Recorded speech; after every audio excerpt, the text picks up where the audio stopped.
Monsoon ಚುರುಕಾಗಿದ್ದು ರಾಜ್ಯದ 1763 ಗ್ರಾಮಗಳಲ್ಲಿ ಅತಿವೃಷ್ಟಿ ಉಂಟಾಗುವ ಸಾಧ್ಯತೆ ಇದೆ. ಅಲ್ಲದೆ ಪ್ರವಾಹ ಪರಿಸ್ಥಿತಿ ನಿಯಂತ್ರಿಸಲು ಪಂಚಾಯತ್ ಮಟ್ಟದಲ್ಲಿ ಟಾಸ್ಕ್ ಫೋರ್ಸ್ ರಚಿಸಲಾಗುವುದು ಎಂದು ಸಚಿವ ಕೃಷ್ಣ ಬೈರೇಗೌಡ ತಿಳಿಸಿದರು. ಮಂಗಳವಾರ ಮೈಸೂರಿನ ಪ್ರಾದೇಶಿಕ ಆಯುಕ್ತರ ಕಚೇರಿಯಲ್ಲಿ ಮೈಸೂರು ವಿಭಾಗದ ಕಂದಾಯ ಇಲಾಖೆ ಪ್ರಗತಿ ಪರಿಶೀಲನಾ ಸಭೆಯ ಬಳಿಕ ಪತ್ರಿಕಾಗೋಷ್ಠಿಯಲ್ಲಿ ಮಾತನಾಡಿದ ಅವರು, ಎಲ್ಲ ಜಿಲ್ಲಾಧಿಕಾರಿಗಳು ಅವರ ಜಿಲ್ಲೆಯ ಯಾವ ಭಾಗದ ಯಾವ ಗ್ರಾಮದಲ್ಲಿ ಪ್ರವಾಹ ಉಂಟಾಗುವ ಸಾಧ್ಯತೆ ಇದೆ ಎಂದು ಈಗಾಗಲೇ ಗ್ರಾಮ ಪಂಚಾಯಿತಿಗಳ ಸಂಭವನೀಯ ಪಟ್ಟಿ ನೀಡಲಾಗಿದೆ ಎಂದರು. ಜಿಲ್ಲಾಧಿಕಾರಿಗಳು ಪ್ರತಿಯೊಂದು ಸಮಸ್ಯಾತ್ಮಕ ಗ್ರಾಮ ಪಂಚಾಯಿತಿಯಲ್ಲಿಯೂ ಅಧಿಕಾರಿಗಳ ಟಾಸ್ಕ್ ಫೋರ್ಸ್ ರಚಿಸಿ ಮುನ್ನೆಚ್ಚರಿಕಾ ಕ್ರಮ ಜರುಗಿಸಬೇಕು ಎಂದು ಸೂಚನೆ ನೀಡಲಾಗಿದೆ.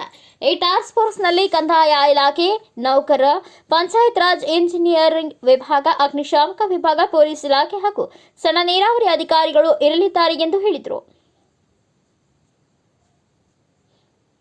ಕಾಳಜಿ ಕೇಂದ್ರಗಳ ರಚನೆಗೆ ಸೂಚನೆ. ಪ್ರವಾಹ ಸಾಧ್ಯತೆ ಇರುವ ತಾಲೂಕುಗಳಲ್ಲಿ ಶೀಘ್ರ ಕಾಳಜಿ ಕೇಂದ್ರಗಳನ್ನು ತೆರೆಯುವ ನಿಟ್ಟಿನಲ್ಲಿ ಮುಂಜಾಗ್ರತೆಯ ಕ್ರಮವಾಗಿ ಸ್ಥಳ ಗುರುತಿಸಬೇಕು ಎಂದು ಜಿಲ್ಲಾಧಿಕಾರಿಗಳಿಗೆ ಸೂಚಿಸಲಾಗಿದೆ.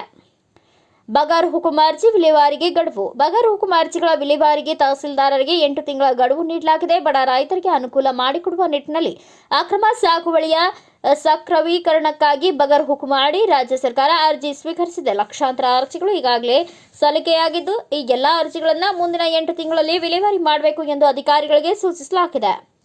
ಜಮೀನಿನ ಮಾಲೀಕತ್ವಕ್ಕೆ ನೆಮ್ಮದಿಯ ಗ್ಯಾರಂಟಿ. ರಾಜ್ಯದಾದ್ಯಂತ ಸುಮಾರು 4 ಕೋಟಿ ಆರ್ಟಿಸಿ ಮಾಲೀಕರಿದ್ದಾರೆ.